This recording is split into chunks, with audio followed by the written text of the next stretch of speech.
অনেকটাই হয়ে গেছে, পুরাটাই হয়ে গেছে। এই যে কচুগুলো আধা ভাঙ্গা হয়ে গেছে। আসসালামু আলাইকুম, আপনারা কেমন আছেন? আলহামদুলিল্লাহ, আমিও ভালো আছি, আপনারাও ভালো থাকেন। আমি আজ আপনাদের সঙ্গে শেয়ার করব 4 রকমের মাছ দিয়ে একটা মানে দু পেঁয়াজি। সেটা হচ্ছে বই কচু। কোনো অঞ্চলে বলে কচুরমুখী, কোনো অঞ্চলে বলে বই কচু, আমরা বই কচু বলি। তো বরাবরই যা থাকছে, এখন প্যানে তেল দিলাম, দেব ফোড়ন,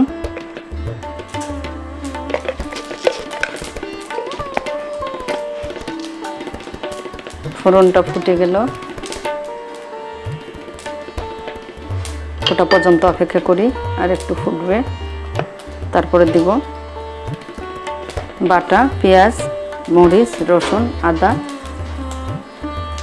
এটা কচুটা কষানোর জন্য, আর মাছ ম্যারিনেট করানো আছে। এই মাছ ম্যারিনেটে যা আছে তা পর্যাপ্ত মাছের জন্য ঠিক আছে। এটা বাড়তি কচুটা দেবো তো, যার জন্য একটু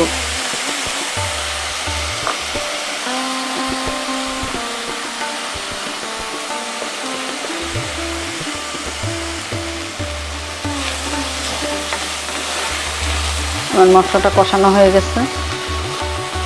এখন দিয়ে দিলাম কচু। আজকে একটু রান্নাটা আপনাদের কাছে লাগবে উল্টা, আমার কাছে উল্টা, কিন্তু এটা এভাবে রান্না করতে হয়। আগে মাছ কষাতে হয়, তারপরে সচরাচর মাছ আগে কষায় উঠায় নিয়ে তারপরে দিতে হয় যাবতীয় মশলা। তারপরে আবার এই যে দিয়ে দিলাম সেই ম্যারিনেট করা মাছ। এটার সঙ্গে এটা খুব সুন্দরভাবে একটা মাখো মাখো ঝোল, খুব মানে পাতলা ঝোল হবে না, মাখো মাখো একটা ঝোল হবে।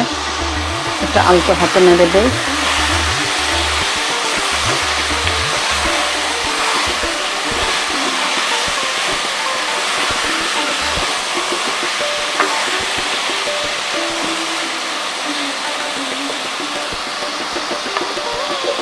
ঢাকনা দিয়ে ঢেকে দেই। কিছু কষানোর পর দেখি কি অবস্থা।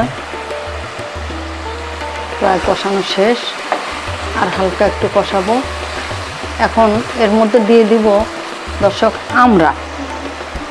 এখন বর্ষাকালে আমড়াটা তরকারির সাথে খুব টেস্ট হয়, যেহেতু কচুর তরকারি। এই তরকারিটাতে আমরা সবসময় আমরা ব্যবহার করি।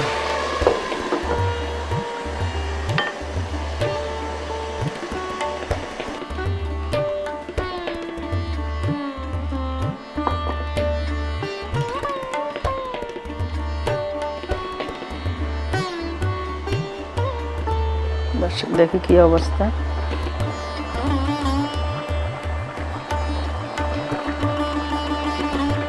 তরকারিটা এত ঝোল থাকবে না, একদম মাখো মাখো হবে। ততক্ষণ অপেক্ষা করি। গ্যাসটা একদম হাই ফ্লেমে দেওয়া আছে।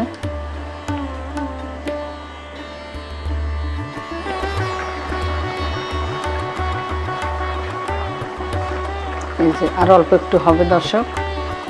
একদম বসা বসা যখন হবে তখন গ্যাস অফ করে দিব। আপনাদের কাছ থেকে বিদায় নিব। দর্শক দেখি কি অবস্থা।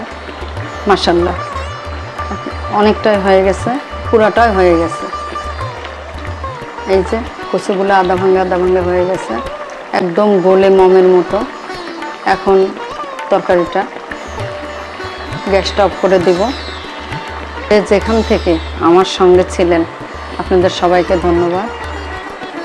আশা করি ভালো লাগলে সাথে থাকবেন, দোয়া রাখবেন। আমিও দোয়া করি ভালো থাকেন। আল্লাহ হাফেজ।